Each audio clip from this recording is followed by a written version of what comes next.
and finals matchup between Blacklist International and AP Bren. AP Bren, ang nasa blue side. Ako, ang ine-expect ko talaga dito is the battle of the jungle banning and the jungle picks. Kyle TZ proving to us na meron siyang mga assassins in his arsenal. Bihira natin yun makita kay Shinzui all throughout the season. Kung pagmamasdan mo yung hero pool ni Shinzui ng regular season, napaka-onti lang. May mga bago lang siyang nilabas ng playoffs. Parang bago nga mag-playoff sa 4-5 yung heroes na ginamit niya. Kaya sa isang interview sabi niya, abangan yung ilalabas ng mga heroes for this playoffs. So, interesting enough para dito sa AP Bren. Kahit open si Valentina, kahit open si Novaria, Edith ang kanilang kukuhanin. At mabilis na sagot.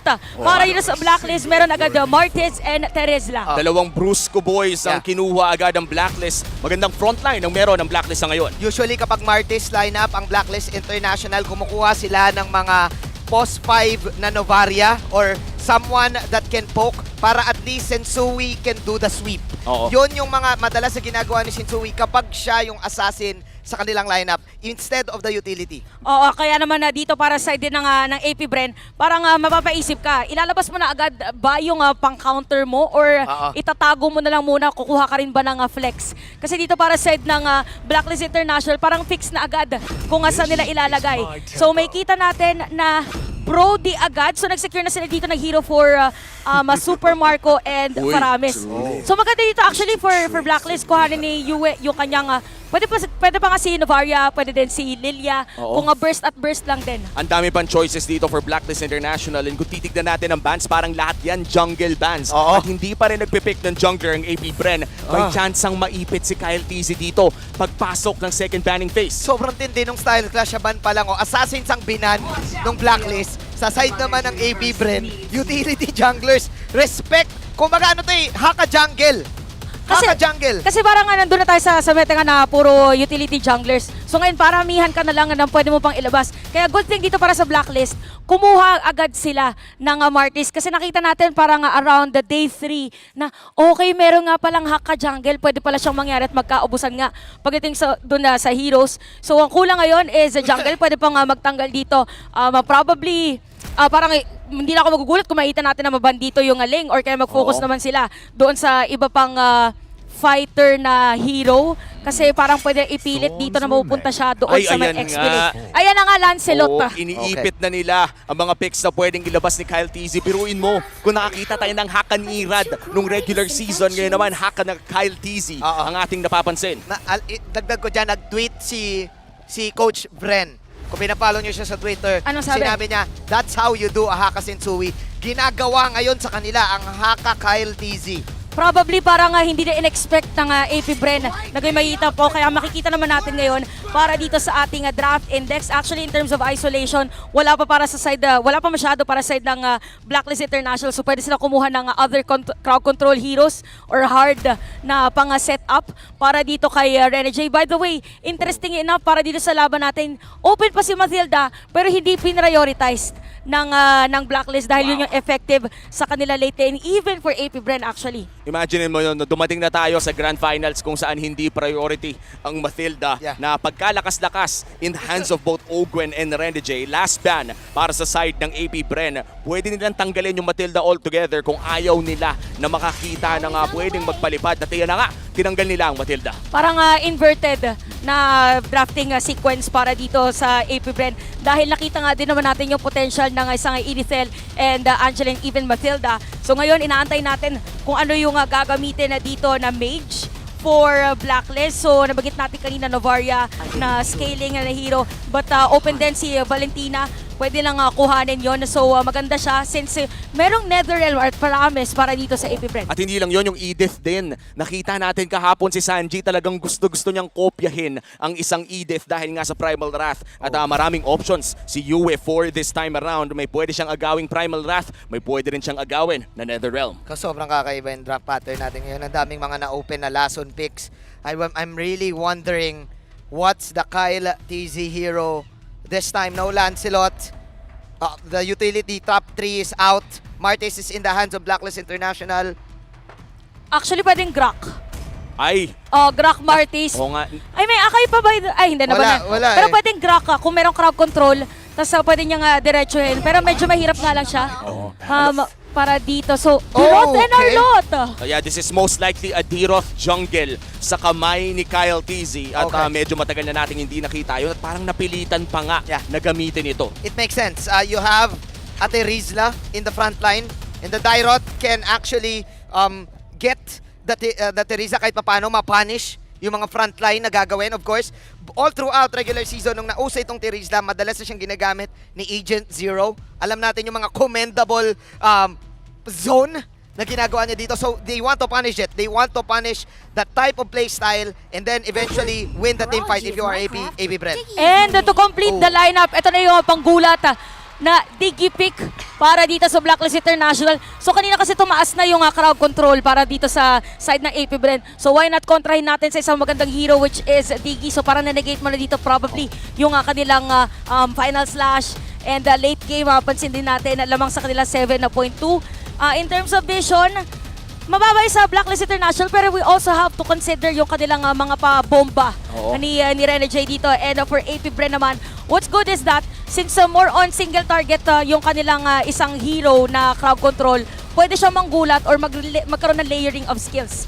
At sa ngayon, no, inaabangan ko nga talaga yung mga reverse time at mga times journey na pwedeng mag-cancel out ng karamihan ng mga crowd control. Pero sa ngayon, pwede rin kayong mag-predict sa bahay ninyo. Watch out for the Smart Power prediction at some point in the game. A poll will show up. You only have until the timer runs out to comment your prediction with hashtag SmartPowersMPLS12. One lucky commenter who guesses correctly will win a redeemable in-game code. Remember, keep an eye out for the poll. Magsisimula na ang AP Bren versus Blacklist International, a grand finals matchup between two world representatives. Papasok na tayo sa ating Land of Dawn. Going back, start ng Season 6, ang Diggy pick ay naging menace kay Coach Ducky. Now na Hall of Legends na siya, ito ang pinakita ng Blacklist International na first pick para sa game number 1. At nakakatakot din kasi ito yung black box na tinatawag natin for this squad. Sinabi rin natin yung black box ngayon ay parang nag-think outside the box na ang Blacklist International for AP Bren. Ganon din ang kailangan nilang gawin considering na gusto na dito na mabilis na plays. So meron mga naka-wilderness dito na emblem and even for Blacklist International. So ito yung mga moments kung saan game 1 pa lang doon sa pwedeng game 7. Expect natin na para magkakapaan lang muna kung paano muna yung initial rotation para dito sa dalawang koponan. Tsaka ramdam na ramdam talaga natin, no, na pinag-isipan yung draft in the 12 hours na nag-abang tayo for this grand finals ay handang-handa ang dalawang koponan natin. Nakakatuwang isipin na sila ang magiging world title defense for the upcoming M5 World Champions. Sa ngayon, tahimik pa rin ang ating laro. Naghahanap ng pwesto dito si Sensui. Yeah, it looks like AP Bren really is still doing the Haka Sensui. And I think Blacklist has prepared for this. Na nakita natin yung isang sweep na on that series nung sa side ng AP Bren, and AP Bren is confident. Bakit? Nung dumating tayo ng late game, nadaan din ng AP Bren sa Micruhan at isa sa mga players na I should say naabangan mo sa Micruhan ay si Super Marco. Si Super Marco talaga yun, no? Parang isa sa mga players na alam nating tahimik lang kung mag-celebrate nga ay Ganun lang. Para lahat na nagulat, parang yun din pwede niya maging comms na pwede na mag-go dito. And may kita natin for this one, mauna na pumwesto.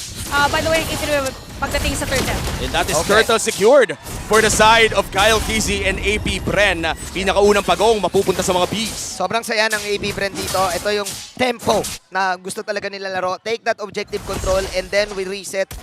And let's acknowledge everything na meron sa mapa. Wow in S12 playoffs pala yung first game ay usually panalo sa 6 out of 7 times. Parang napaka-importante pala ng game 1. Tsaka parang nakaka-pressure din siya kung malalaman din ng mga coaching staff ngayon na kailangan natin papanalo talaga yung yung game number 1 para nasa atin yung continuous na momentum. Personally, para sa akin ang best of 7 game 1, ano yan titimplahin mo muna. Parang kape yan i-testing mo muna kung ilang Kung sugar. matamis, yan. Kung matamis. Tapos game 2 yung momentum. But then again, stats-wise, laking bagay din talaga ng ng unang sindak. Yung pakiramdam kasi na nakaisa ka na, bakit hindi ka pa makakapangalawa? Oheb, mga lati ang kanyang buhay with that torn apart memory. Talagang kailangan ng bantayan si Super Marco dito kasi pasakit na ng pasakit ang mga bomba ni Tiggy. Okay. Suwi ngayon ay mukhang hahanapin lamang si Few. Kailangan talaga merong sumalo doon sa mga itlog yung mga pabomba kasi mabibilitan na umuwi ng lane si Super Marco if ever. Yeah. So interesting enough, 3 minutes na tayo para sa game natin. Halos pantay pagdating dito sa laning pero napakalaking factor ng almost 300 na lead para dito kay Oheb. Kasi yung kit or yung initial mo na item para sa marksman magkaiba. Okay, mukhang magkakaroon ng pokes dito sa may bandang bottom side na mukhang sasama si Oheb. And nothing's gonna happen. It's a good thing na mataas ang range ng isang Brody. So kahit paano, pwede siyang mag-first kill kahit na may mga bomba na lumalabas. Napaka-careful lang ating mga teams, no, na nakikita natin na talagang iniisip nila ang bawat shot call. Big and bait coming in from AP Bren. Baka paglabanan pa nila to pero hindi ata nila itutuloy. Stealan lang ang nangyari. Naramdaman na din ng blacklist pero hindi nila na-assume na talagang matatimingan dito yung retribution. By the way, may kita natin Super Marco now has the Blade of Heptasis. Wow. So again, wala pa rin nagkakaroon ng first blood para sa game na to. It's really more about the objectives. So for this one, mauuna ulit na pumuesto ang AP Bren. Pero down ang retribution ng dalawang junglers. Pero ibibigay ata ng Blacklist International. Another turtle for the Bees. Second turtle of the game para sa AP Bren. Sinasabi natin kanina for Blacklist International pagdating sa mga objectives, pag hindi sila mag-go, kukuha sila taagaw sa ibang lane. So nakita natin na 3 players ang nandun sa may bottom lane. Nakakuha ng outer third energy shield. Dito si Oheb, kaya naman 2.9k na ang kanyang gold. So yung mga 300 parang hindi siya ganun kalaki, pero pag marksman talaga malaking factor siya. O yung 320 na yon, crit chance na. Yes. At minsan yung 8% na kumagat, yung pa yung magpapapanalo sa'yo. I think ito yung minimension natin kasi na yung Blacklist, even though the team sa kalaban nila ay nakakuha ng mga turtle, compose sila. Kaya ganito lang din yung kalamangan hindi ganun kataas. But let's see, can Bren utilize this? Alright, susubok, si Nakael pumasok. Pero nako, napakagandang time journey coming out from Renny J. Ang itlog ay iniligtas halos lahat. Pero hindi pala. Dahil may first blood to may life steal meron si Kyle PZ. Pasok si Few with the Ghost Burster's Flicker. Wala na magiging casualty. That's a jungler for a jungler. Napakagandang Netherrealm mula kay Few. Nagka-counter actually nga dalawang Netherrealm natin. So, ang magiging factor dito is kung sino yung may mas late na Netherrealm na magagamit doon sa my teamfight. Kasi more on burst dito for AP Bren. Oy, wait lang. Edward. Final slash. Oh no! Sisetapan daw si Edward pero chill lang daw. As Edward, he knows his capability to escape. Pero ngayon may kita natin yung sinasabi nating layering of skills. At nakaisa si Super Marco. Itlog ang almusal ni Super Marco dito sa bottom side. And for that, gold day na pa natin sabihin at Super Marco yung naging edge kanina ni Oheb sa kanya ay unti-unti niya rin na mahabol dahil meron pa siyang assist at that bottom lane. So 500 ang kanyang, ang lamang dito ni Oheb, meron siyang haastos. Sinasabing crit chance, 2 na. So that is 8% crit chance. Tapos nag-build na rin ng boots si Kuya Oheb dito. Ang laking bagay talaga niyan. And for the Iritel, yung power spike niya around the mid-game mark of the game ay talagang napakalaki. Kapag natamaan ka ng heavy crossbow na may passive path, nag-crit yun, kalahati ng buhay mo ay wala na. Pero 2v1, dito sa may bandang itaas. Susubukan niyang i-proc yun dito sa bottom side, but I think this is just folks. As of LapTZ will just defend. Going back to what you guys are saying, yes, I think aware ang AP Bren with that type of situation na merong crit. That's why I think right now, if you are part of the Bees, you need to, it's go time. You utilize your mid-game, kahit pa paano may lamang ka, at kailangan nilang pumersa ngayon. Yung para sa rin is from the Earth Shatter, kaya bigla ang onward para dito kay Ogwen, if ever na meron makakasalubong, as long as kasama niya rin si Few, para yung haltak naman na kanyang Shadow Stampede ay pwedeng gamitin. Tignan mo ang ginagawa ni Flaptizio. Sinasalo lahat ng mga bomba para sa kanyang mga kapatid. At yan talaga, kapag may kalabang kandigi, mas lalo na kung magaling, ay usually meron kang isang taga-clean up duty. Kumbaga yung tagalinis ng bomba. Tagalinis ng mga Bums Bunny, no? Para... Ikaw yung cleaner sa classroom. Cleaners. Yan talaga yan ganun talaga At nasa kamay pa ng walang iba kundi ni Renny J. Kaya ang daming Jabom beats na lumalabas sa map. Cross map muna. Actually, yung ginagawa ng dalawa. So, para ipipilit din dito sa may bottom lane, same goes with the Blacklist International doon sa may top lane. At ibibigay na lang din ng mga XP laners. Hindi yata ibibigay yung dun sa kabila. Sa top. Magkakaroon ng slight advantage Wow. dito ang AP Bren. Pero mukhang magbabayad ng buhay si Flap TZ. Kailangan na rin niya ibigay to, men. Mukhang ibibigay niya nga. Binibilisan ata ni Super Marco. Flap TZ with the defense! Sabi natin kanina, parang magbibigayan yung dalawang kupunan natin. Pero ngayon talagang as much as possible, lahat ng mga lanes na pwede mo kapitan ay hindi mo ibibigay. So Flap TZ, meron na siya dito nga Thunderbelt for this game. So that is added slow. And para naman dito kay Edward, inuna niya yung Dominance Eye. So same pattern for our XP laners na sila yung mauuna or isa sa mga initiators for both teams. Sensui, meron pa namang Mortal Coil. Hindi siya madedelikado doon. Pero sa ngayon, mukhang Lord ay nandyan na rin. This is the first Lord of the game. May lamang sa pwesto ang Blacklist pero naghahanap ang AP Bren ng pwedeng i-engage. Napakalaking bagay ng counter final slash dito. I think maghihintayan ngayon sila ng time journey. And Blacklist International, what they're doing is just Oh no! in the top lane. Saktong-sakto yung torn apart memory and this is a good timing actually para dito sa AP Bren na pumunta at diretsuhin tong Lord. Pero side ng Blacklist, pwedeng dumiretso dahil merong Mortal Coil si Sensui para hindi siya crowd control if ever for this Lord's in. Oh my! Okay, Pilot Send nilabas doon, but Renny J makakapag-counter. Pero ang ganda ng Netherrealm na meron si Mr. Pew! Ogwen! Sabay eto na yung mga suplex na ginagawa ni na Ogwen. Tumakbo ngayon ang kumunan ng Blacklist International. Can AP Bren go for the Lord? Yes, they can! First Lord of the game, mapupunta sa kamay ng AP Bren. Perfect objective score para sa kanila. And with this Lord, pwede silang sumira dito ng Torres sa may middle lane pero nandito rin naman si Edward para dumepensa. Again, yung layering of skills ang nagiging edge ngayon ng AP Bren dahil the moment na nakita nila dito na nag-times journey, hinantay muna nila bago na gamitin dito yung iba pang mga skills at ibibigay na nga rin din yung middle lane. Magiging mas madali dito para silipin yung purple buff ni Sensui. Tignan mo naman yung damage dealt ni Super Marco. Yung Yeah. power spike ng early game, Brody, na maagang nakapag-heptasis. Yeah. Sure akong naramdaman mo na yun. Makati yan gumuguhit. Partida pa, nabantayan siya sa bottom lane. At napakahirap na feat yun. Dahil din yun sa kanyang mga kampe, I would really like to commend Flap TZ in this game. Acting as secondary tank for his team. Oh, kalmado lang talaga din na si Flap TZ. Parang walang unnecessary na mga initiations. So may kita rin natin dito na nag-Demon Hunter Sword. Actually si Super Marco at yung malangit nga na Blade of Heptasis. So expect that si Super Marco every time na magkakaroon ng stock ay dediretso with a torn apart memory. Tsaka parang dagdag sakit pala no kapag natamaan ka nung armor pen ng isang Kyle TZ D-Rot tapos natamaan ka pa ng torn apart memory. Para kang nagtanggal ng lahat ng armor mo. Noot sa sarap ang torn apart memory. Yeah, last pick itong Dairot no? Last pick. So nagme-make sense. Kahit na yung Terizla ay makunachi, masasaktan. Oh, kita natin na even for Edward nga, usually di ba nakikita natin siya pagka Terizla papasok anytime.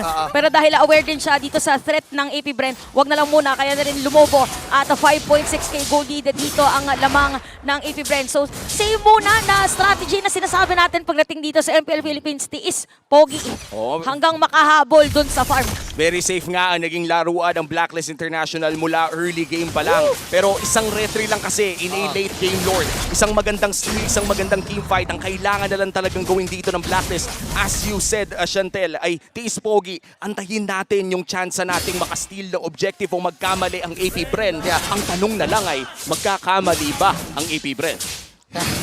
Napakahirap sagutin kasi it's really up to the composure of AP Bren. Meron bang tilt factor, meron bang asim factor? But I guess, given this game, all throughout 12 minutes, it's AP Bren in the lead. Keeping this game na sila lagi ang nagdidikta kung kailan ng laban. I should say, for Blacklist International, dito sila malakas. Pag umabot na ng 12 minutes at nagsama-sama. Oh, tsaka kung mapansin natin, yung ganitong movement din kasi since meron kang vision with the bombs, para magiging mas madali dito yung area for them to farm. So, parang nung nagsasalita si Vanji kanina, iniisip ko kung paano nga ba ang way of error for AP Bren considering na ganito yung labang. So, pwedeng magkaroon ng force play. Medyo mahirap nga lang mag-long lane kay Edward kasi kailangan din siya sa teamfight kasi hindi hard tank si Renny J. Kailangan na dito mag-focus. Okay, violence snatch na pagkulat. Nilabas doon. Torn apart memory nandito na din. Kyle TZ. Fake lang muna ang bawat kupunan na to. 15k on the Lord. Blacklist International, they will back off and they will disengage. Ibibigay nila itong Lord na libre sa AP Bren. Luminous Lord secured para sa AP Bren. Lahat ng objectives, lahat ng tore, tuloy-tuloy ang objective takes para sa AP Bren. Grabe din yung disiplina dito ng AP Bren kasi hindi din nila pinilit. So parang sinuwag lang nila dito yung mag-a-attempt from Blacklist International. At isang item na lang dito ang inaantay ni Super Marco para mabuo. Actually, kakabuo niya lang bago pa natin makompleto ang ating sentence. So meron na rin si Halbert. Yeah. So imagine, sabi natin, meron ka ng armor pen with this Diroth. Tapos magpatong-patong pa yung mga skills. Medyo mahirap for Blacklist na dumepensa. Ang ganda din ng wave control nila. That's one inhibitor turret down. Mid lane naman ata ang kanilang gusto. Babagsak na rin ang mid lane. Top lane ang huling punteriya para sa AP Bren. Pero mukhang teamfight ata ang kanilang hinahanap. They will try to go for the push. Pero kung ikaw ang AP Bren, siguro ang call mo okay na yon kasi nakuha mo yung mid, nakuha mo rin yung bottom side. Unang Lord pa lang ba? Pangalawa na, Pangalawa boss. na pala. Luminous na yun eh. Lagi kasi sa AP Bren na pupunta eh. Pangalawang Lord na tapos 5 kills pa lang para sa game natin. Sabi pa naman din naman Jin kanina, gusto mo bakbakan agad. Wala. Pero ito, objective taking muna. Oh! Yun ay tuloy na bakbakan. Nag-dive journey na din. Pero mas maganda pa rin yung Violent Slash. Pero nagkalabasan na rin ng Nether Realm. Nandun pa rin Super Marco na pumapalat sa panang Kenny. At pumapalat sa mga kuryente. Medyo makati na. At masakit na ang Super Micro ni Super Marco. 5-2 is the score. Merong minion wave sa taas and this is a 3v4 scenario. Endable na ba ang call ng AP Bren dito to take game number 1? May inaantay silang wave sa mid at bot lane. They will try their best para i-end ngayon. Wala Nether Realm. Yun yung roar na ginawa ni Oheb. Isa lang ang minions. Wagon pa yon. Babanat na lang. Dito si Kyle at si Marco kay Renny J. Naging itlog na si Renny J. Trying his best. Pero mukhang hindi na ata. Kakayanin ni J na nga. AP Bren owning game number 1. And this winning moment is brought to you by our official sponsor, FWD Life Insurance. AP Bren with a clean game. Objectives is real. Game 1 winner natin sila. Very on point yung sinabi mo dito nga, very clean kasi parang wala na ding moments dito kung saan nagbigay sila ng opportunity na magkakamali sila. Minsan yung pagkakamali, parang yung mga teams na lamang, sila nabibigyan ng opportunity, pero dito hindi. So tama din yung naging call doon sa may pagkasira ng Torres sa may middle lane and even bottom lane na mag-out. Tapos inantay nila sa may top, tsaka sila gumawa ng panibagong play doon na sa may taas. Tapos sa may middle lane, kahit wala silang Nether Realm, masakit pa yung damage eh.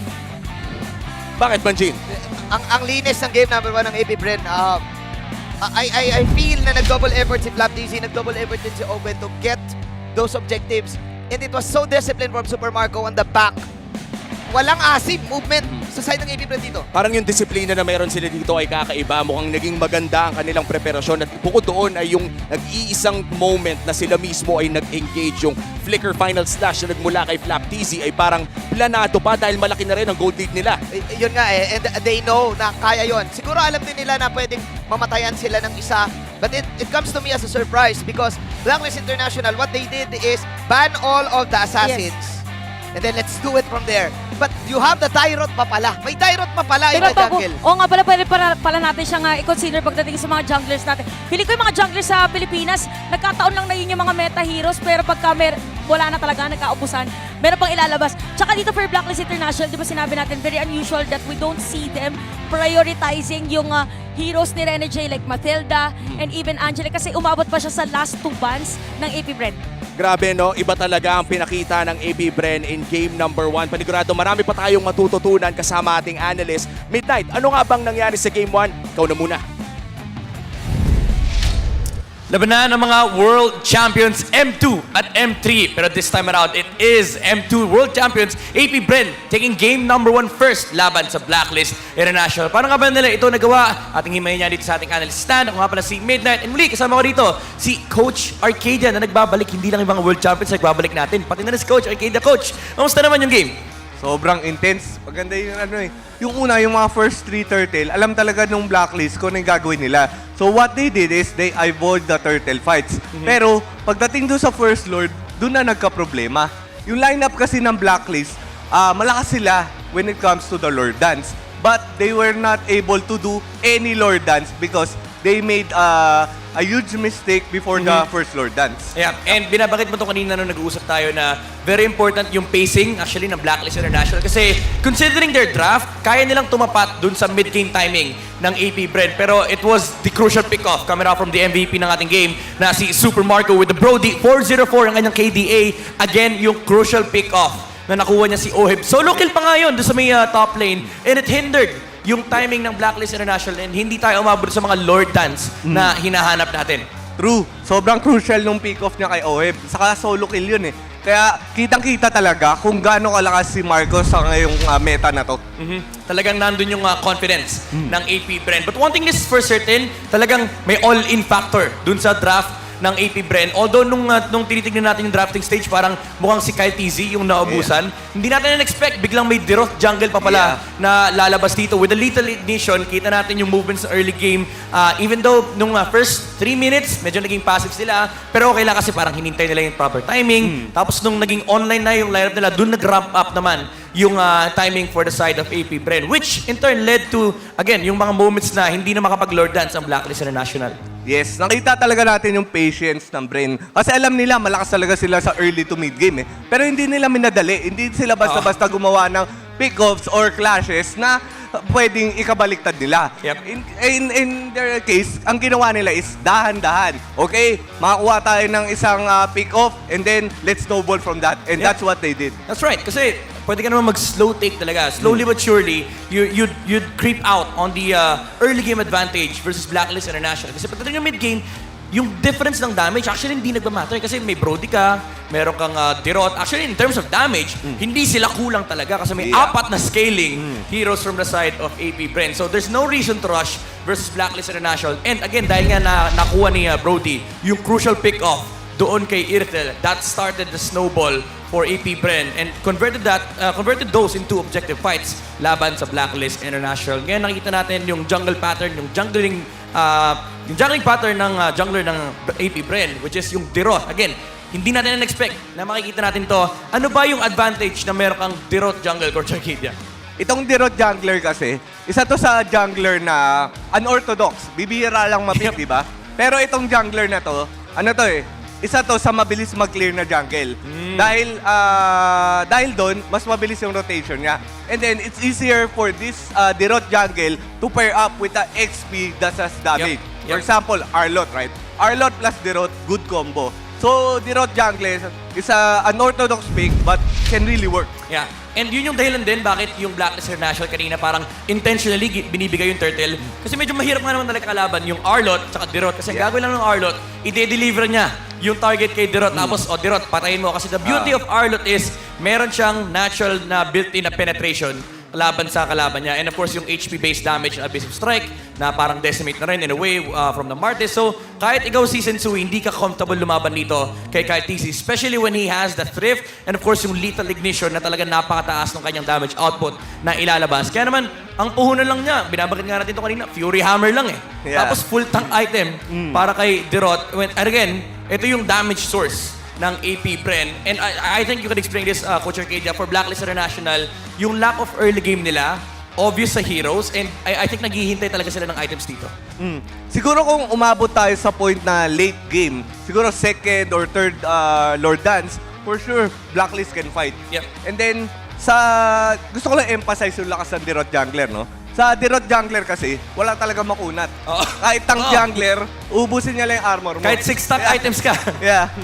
Wala Wala minsan siyang nga, may pakialam. mga combo na ano eh, Hilda plus Diroth. Ay, oo. Mga ganong klaseng combo. Mga pure physical penetration dun sa kanilang kalaban. And yung sinasabi mo kanina na yung Blacklist International, pagdating naman sa Lord Dance, yung late game, it is an existing factor. Yes. Kumbaga, yung Lord Dance available sana sa kanila kasi meron din naman sariling version ng NetherRealm with a stolen ult from the Faramis and meron pang Diggy. Yes. Unfortunately, yung first Lord na nakita natin is talagang finorce out kagad ni Flap TZ, yung Blacklist International to disengage from the Lord. I feel like there's a similarity pa nga sa laro ni Flap TZ do sa previous Arlott games ni Yeah. Edward na parang nagkakaroon na ng ano ngayon nagkakaroon na ng certain gameplay na kung ikaw yung Arlott, pag unang makita mong target, final slash kagad. Parang hindi na hinihintay yung Lord Dance. Yeah. Pinipick off kagad yung mga targets.